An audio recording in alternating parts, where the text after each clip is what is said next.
Fajar terang benderang menyambut hari baru. Universitas Nasional Basim, tempat impian TV waktu itu. Iya gitu, pertama kali mau ngaji gitu ya ceritanya. Ada Naruto gitu kan, openingnya terore tuh. Wah ini apa gitu, menarik ya. biaya kuliah terjangkau dibanding yang lainnya. Bismillahirrahmanirrahim. Assalamualaikum warahmatullahi wabarakatuh. Selamat siang menuju sore guys. Kita dari Universitas Nasional Basim kedatangan tamu nih, asik. Bukan tamu ya, tapi adik-adik atau saya nganggapnya teman-teman lah ya biar berasa seumuran. Dari Fakultas Sastra jurusan Sastra Jepang. Saya perkenalkan diri dulu, saya Rani dari dosen tetap Universitas Nasional Basim. Oke, dari sebelah kanan saya siapa sih namanya dan tolong sebutkan jurusan dan semester. Ya boleh, perkenalkan semuanya, nama saya Sintayu Darmayanti, ya jurusan Sastra Jepang di Universitas Nasional Basim. Gitu. Salam kenal ya. Salam kenal. Hai Dozo. Ya, Haji Memaste. Saya Nabila Ilyasa Bila Rusdiansyah. Saya dari jurusan Sastra Jepang juga, dan tidak seperti senpai saya di samping, saya itu masih panjang. Saya masih semester 4. Oke. Nah, teman-teman di sini pasti datang ke podcastnya ada maksud dan tujuan, betul? Tuh. Dan di belakang ini ada tulisan pelepasan mahasiswa dan mahasiswa. Mau kemana?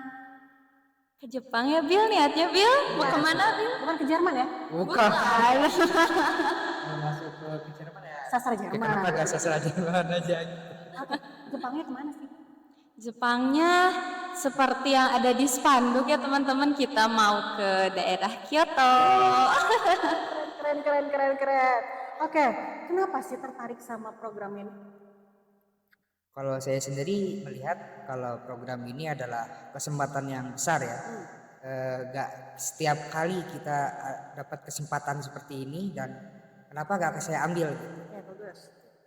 Kalau dari Neng Sinta? Iya, kalau saya juga sama ya, alasan pertamanya karena kita bisa membuka pengalaman juga buat saya gitu ya, bekerja ke luar negeri. Tentunya kan pasti bekerja di Indonesia dan juga di luar negeri itu berbeda ya, jadi ambil aja semuanya gitu, pengalaman yang nanti bisa diambil gitu, yang baik-baiknya ya pekerjaan di sana. Apalagi kan di Jepang terkenal disiplin, enggak jam karet gitu kan. Nah itu yang harus kita terapin gitu.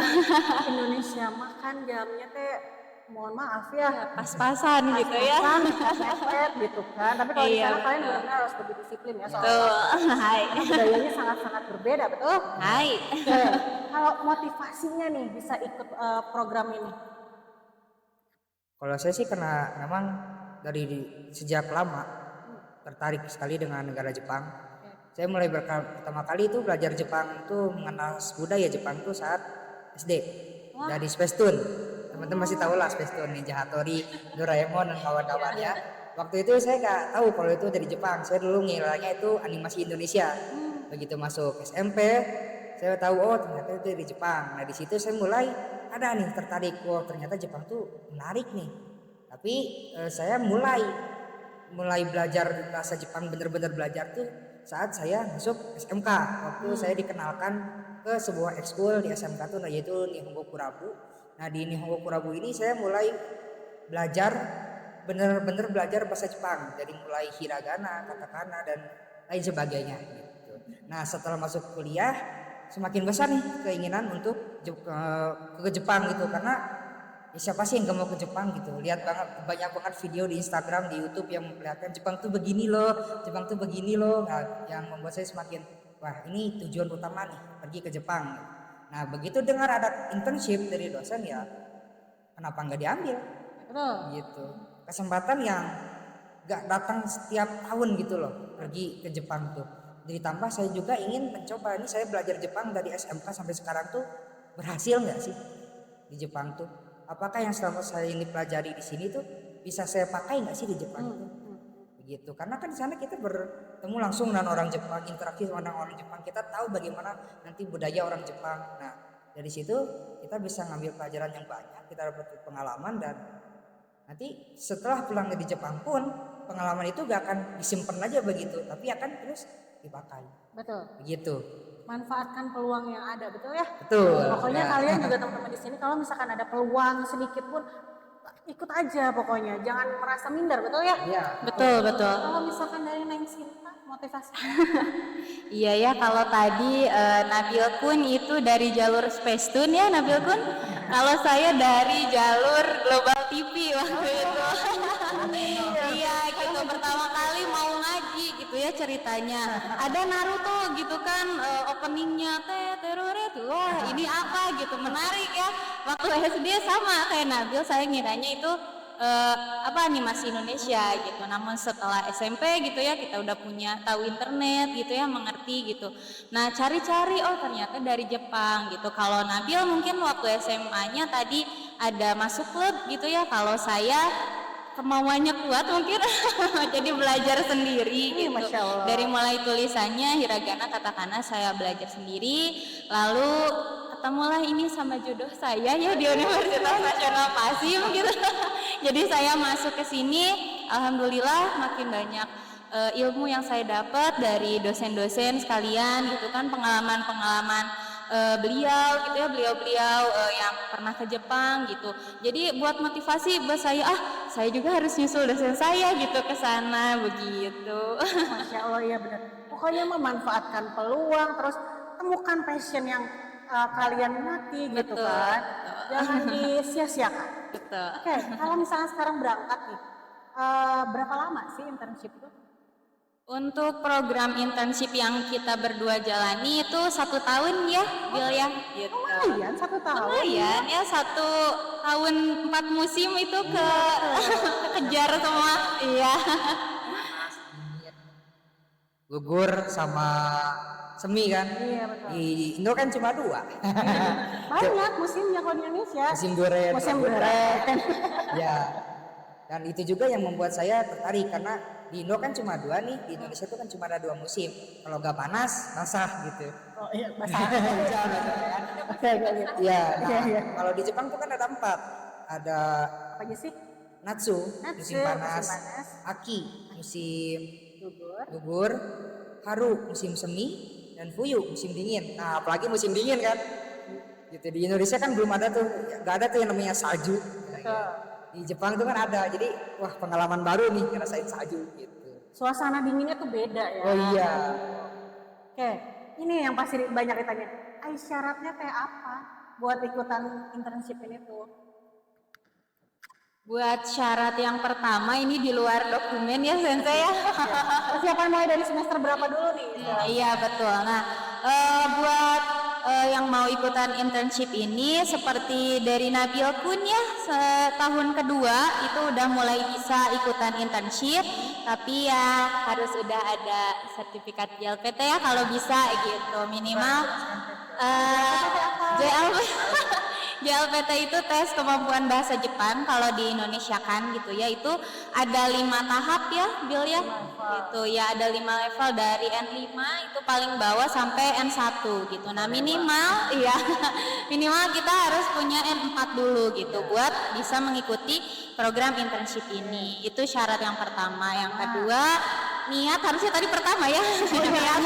niat dulu harus benar-benar, baru tadi udah punya JLPT N4 gitu. Terus yang selanjutnya dokumen-dokumen seperti KHS kayak gitu ya, nilai-nilai kita itu harus ada juga. Terus surat rekomendasi dari Kaprodi gitu ya. Terus pembuatan paspor itu udah pasti ya, paspor, visa kayak gitu. Nah terus kalau kita pakainya visa khusus ya, ada visa pelajar gitu ada. Jadi kalau mau bikin visa pelajar itu kita harus punya dokumen yang dari Jepang, itu namanya COE ya, namanya COE gitu. Jadi nanti kalau dari Jepang kita udah menerima dokumen COE itu, nanti kita baru bisa mengajukan visa gitu. Nah dan visanya juga visa khusus gitu ya, bukan visa yang buat liburan gitu, bukan, tapi khusus gitu, visa buat pelajar atau yang buat magang atau yang buat bekerja dalam jangka waktu tertentu, itu namanya visa khusus gitu.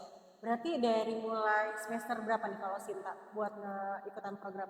Kalau saya dari awal niatnya sebenarnya udah dari awal-awal ya, cuman kan karena saya belum punya waktu itu sertifikat JLPT, belum ikutan karena corona gitu ya, terbatas, jadi nggak kebagian terus gitu. Nah, saya baru kebagiannya itu di semester berapa ya? Tahun ketiga ya. Jadi dari situ tahun ketiga di semester berapa ya? 6 akhir. Iya, 6 akhir itu saya baru mulai mengikuti internship. Kalau Nabil dari semester berapa persiapannya? Kalau persiapan sih harusnya dari awal, dari pertama masuk sudah niat saya ingin Goalsnya harus ke pergi. Jepang nih. Ya harusnya ke Jepang gitu. Ya, tanamkan niat yang kuat. Oke. Nah kalau saya sendiri mulai persiapan, maksudnya persiapan kayak dokumen dan lain-lain untuk pergi ke sana itu dari semester 3. Jadi saat saya naik ke kelas 2, di situ saya dikasih tahu nih kalau saya bisa ikut internship. Wah, kenapa enggak? Langsung terima. Oke, saya terima, saya mau ke Jepang. Dari situlah mulai administrasinya lah. Panjang kali itu. Panjang ya? Iya, aduh. Tapi kan nggak apa-apa, membuahkan hasil kita bisa berangkat ke Iya. Jepang dengan legal. Oke, Legal. konteksnya itu Legal legal dulu nih. Iya, karena kan sekarang power ya gitu Iya, kan. aduh. Oke, kalau misalnya ke Jepang terus ke Kyoto, ayo job desk-nya tuh apa? Kerjanya apa di sana? Ya, kalau saya seperti yang ada di spanduk ya Minasang, saya bekerja di bidang jasa perhotelan, yaitu di hotel yang di Kyoto. Ini hotel yang modern ya kalau disebut modern gitu, karena kan kalau di Jepang ada penginapan khusus ya yang tradisional Jepang itu Nabil-kun nanti di bagian gitu. Kalau saya di hotel yang internasionalnya yang modern gitu. Hai. Nah, kalau saya kebalikannya. Kan kalau Sinta Senpai itu dia di hotel modern. Nah, kalau saya seperti yang dilihat itu ada namanya Ryokan. Nah, Ryokan itu adalah hotel tradisional Jepang. Nah, jadi berbeda dengan hotel-hotel modern, Ryokan itu punya ciri khas tersendiri, yaitu adanya onsen. Nah, Onsen teh apa? onsen itu kayak pemandian air panas nih gitu. Jadi di sana tuh ada, di hotel itu khusus ada pemandian air panas yang mungkin akan tidak ditemukan di hotel-hotel modern. Tuh. Oke. Nah, sekarang udah bisa berangkat. Nah, pasti kan sebelumnya teh harus ada izin orang tua ya. Iya. Susah nggak itu teh buat izin-izin ke orang tua atau keluarga? Enggak sih. Kalau keluarga saya itu kan memang, kalau dari cerita ibu saya itu dari kecil emang udah suka bahasa asing. Terkhususkan bahasa Cina dan Jepang. Cuma saya nyantolnya di bahasa Jepang. Nyantol, oke. Gitu. Jadi waktu saya bilang saya mau ke Jepang dan saya mau masuk sastra Jepang setelah lulus SMK, orang tua langsung kayak, oke, kami dukung. Apalagi kalau kamu mau ke Jepang, gak usah nanya boleh apa enggak, boleh. Wah, Masya Allah. Pergi aja. Keren. Gitu. Jadi orang tua 100.000% mendukung. Oke. Karena ya mungkin karena ibu dan ayah saya tahu kalau impian saya tuh adalah pergi ke Jepang. Oke, kalau Sinta. Ya sama ya, saya juga gak susah karena setiap hari orang tua dari saya kecil melihat saya menonton Jepang kan tadi ya jalur Global TV gitu. Jadi saat saya masuk ke Universitas Nasional Pasim jurusan sastra Jepang udah gak aneh. Ya udah ini anak berarti mau ke Jepang. Naruto-nya ada di Jepang kan gitu, bukan di negara lain. Iya, gitu. betul. Jadi saat saya alhamdulillah ada kesempatan ya dari Universitas Nasional Pasim juga saya bisa melakukan internship gitu. Nah, ya udah pergi katanya, percaya kami percaya gitu selaku orang tua, pergilah katanya, kejar ilmu, pengalaman, cari seluas-luasnya ke negeri Jepang. Gitu. Ya, Masya Allah. Nah, sekarang ada kesulitan nggak sih untuk mengikuti program ini? Kalau Kalau kesulitan kesahnya kan ada sukacita nih. Nah, Ya. suka dukanya teh apa? Ada nggak? ada ya sebelum berangkat. Nggak langsung kita teh mendengar teh ya senang-senangnya aja gitu. Betul. Jadi Soalnya yang paling sulit menurut saya itu adalah waktu bagian administrasi. Oh ya. Untuk belajar bahasa Jepang, kalau kita memang suka dan memang semangat, punya niat tinggi, mau sesulit apapun pasti bisa. Namun yang agak rumit di internship itu justru saat bagian dokumen. Karena seperti yang kita tahu, Jepang itu adalah negara yang sangat teliti, sangat tegas, apalagi di bidang imigrasi ya pergi ke sana Iya, iya. gitu. Jadi waktu administrasi banyak banget revisi yang saya buat sebelum akhirnya dokumen tuh ditandatangan resmi cap. Nah, seperti waktu itu salah di bagian penulisan nama aja, walaupun cuma satu huruf waktu itu kalau salah, itu diminta untuk direvisi semua. Karena jika namanya tidak sesuai dengan nama yang di paspor, gede ini masalahnya gitu.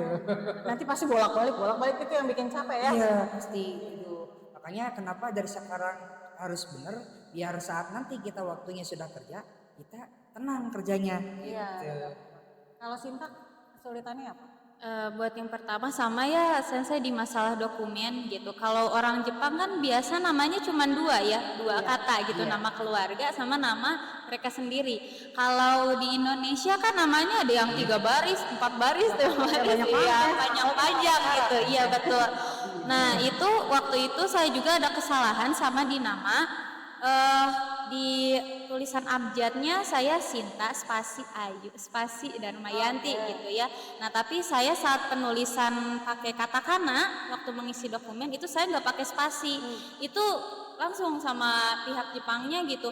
Jadi ini yang mana yang benernya pakai spasi atau enggak katanya gitu. Jadi saya sama kayak Nabil direvisi semua pakai spasi enggak kayak gitu ya. Jadi penting banget nama, terus alamat juga harus disesuaikan.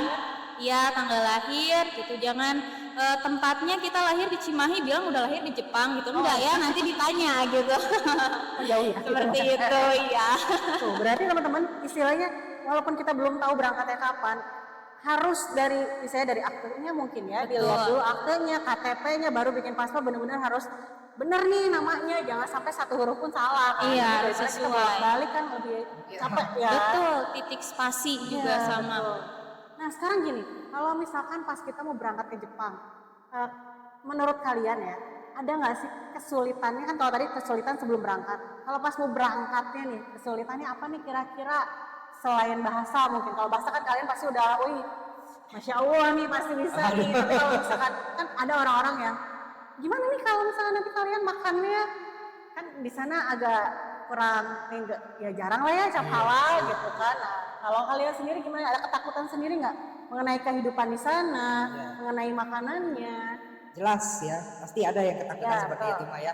Apalagi yang seperti yang dikatakan Sensei, makanan ya apalagi apa. Karena Jepang tuh bukan kayak Indonesia yang mayoritas Islam, yang Muslim, yang di mana-mana halal gitu. Ya betul. Jadi harus dari sekarang persiapkan, pelajari mana yang kita boleh kita makan alias tidak halal, mana yang harus tidak halal. Tidak halal dan Tidak halal. halal. Salah, kembali gitu. Mana yang bisa kita makan, mana yang tidak bisa kita makan, gitu. Sama pasti budaya ya, culture shock lah kalau kata orang-orang itu. Kalau di Indonesia kan pergi jam 8, datang setengah 9 pun oke gitu. Oke, benar. Tapi kalau orang Jepang jam 8 datang, sebelum jam 8 sudah ada. Gitu. Karena orang Jepang tuh sangat-sangat menghargai yang namanya waktu. Jadi terlambat 5 menit pun kita harus minta maafnya tuh benar-benar minta maaf yang wah gitu. Ya gitu. Jadi pasti itu ya, karena kita sudah terbiasa dengan budaya di Indonesia dan nanti kita akan menghadapi budaya yang sangat berbeda di sana dan disitulah kita harus bisa beradaptasi. Makanya saat di Indonesia kita sudah mulai pelajari nih orang Jepang tuh kayak gimana sih wataknya, sifatnya, cara kerjanya. Jadi saat kita sudah ada di sana, tenang, kita sudah tahu apa yang harus dilakukan. Kita gak shock, kita gak, kok begini, kok begitu. Iya. Gitu. Kalau Sinta mungkin Iya ya sebagian besar sudah sama Nabil ya disampaikan gitu. Kesulitannya mungkin kalau saya dalam bahasa termasuk culture shock juga ya gitu. Karena bisa jadi di sini nih di kampus nih sama senpai, kohai sama dosen gitu ya. Para dosen kita udah merasa pera-pera gitu bahasa Jepangnya udah jago nih gitu. Tapi ternyata saat bicara nanti sama orang Jepangnya langsung, nah itu jadi suatu ketakutan juga buat saya. Oh, gimana kalau salah? Gimana kalau ini? Gitu. Itu ketakutan yang nggak bisa dihindari gitu ya kalau sama saya. Tapi bukan berarti kita karena ketakutan itu saya jadi nggak jadi gitu, nggak, malah makin menantang gitu ya, menantang diri. Itu yang pertama.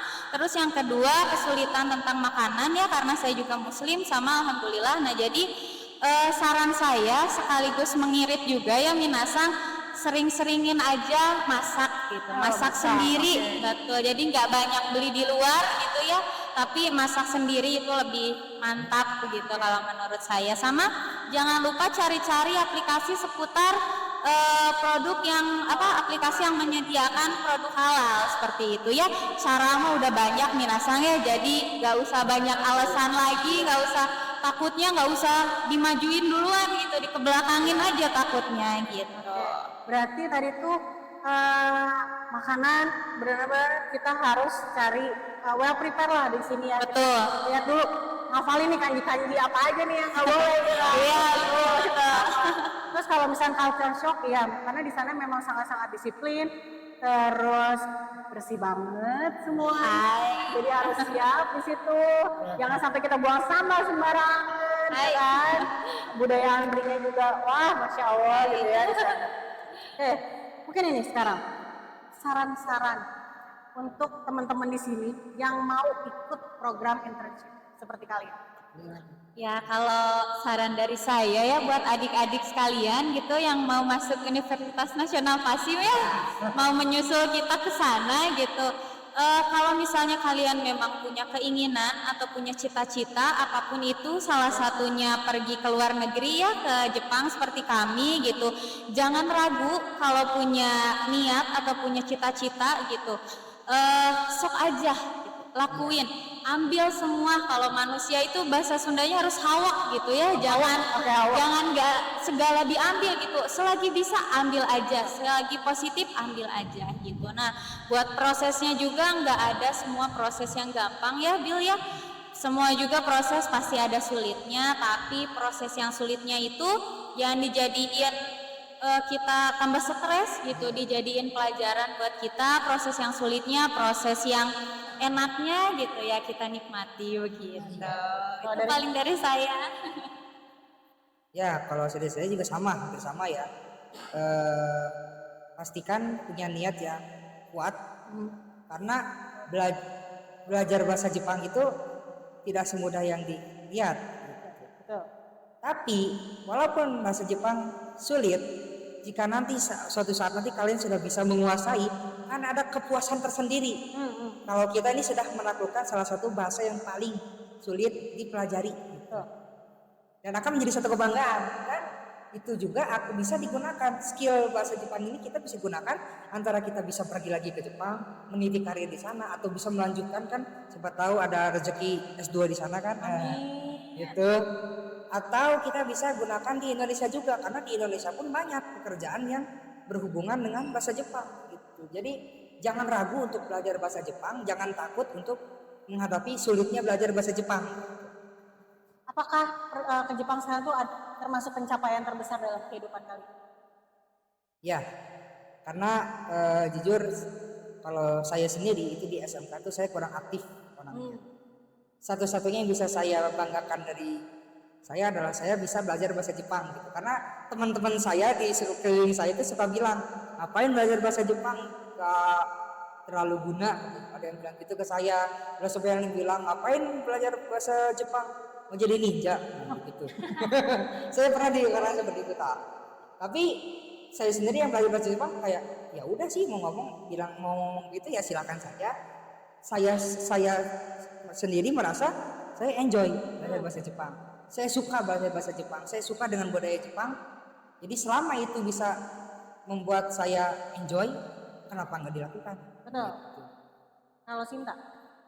Ya kalau saya juga kurang lebih gak beda jauh gitu ya sama Nabil gitu. Teman-teman juga awalnya nulis apaan tuh gitu kan ya. Saya belajar kok beda sendiri tulisannya katanya gitu. Tapi karena ya itu kesukaan saya, ledekan gitu ya, pasti ada terus ya dari orang-orang lain gitu. Jadiin motivasi, lihat aja nanti aku juga ke Jepang gitu ya. Jadiin ledekan itu sesuatu yang positif betul buat kita begitu. Mungkin itu aja. Terima kasih buat Sinta, Nabil, semoga dilancarkan untuk berangkat ke sana, buat Amin. pulang lagi ke Indonesia, terus Amin. meneruskan pacarnya. Ya ini buat saya ya. Sampai ketemu lagi nanti di Jepang dan Iya. sampai ketemu lagi di podcast selanjutnya. Assalamualaikum Iya. warahmatullahi wabarakatuh. Bye bye.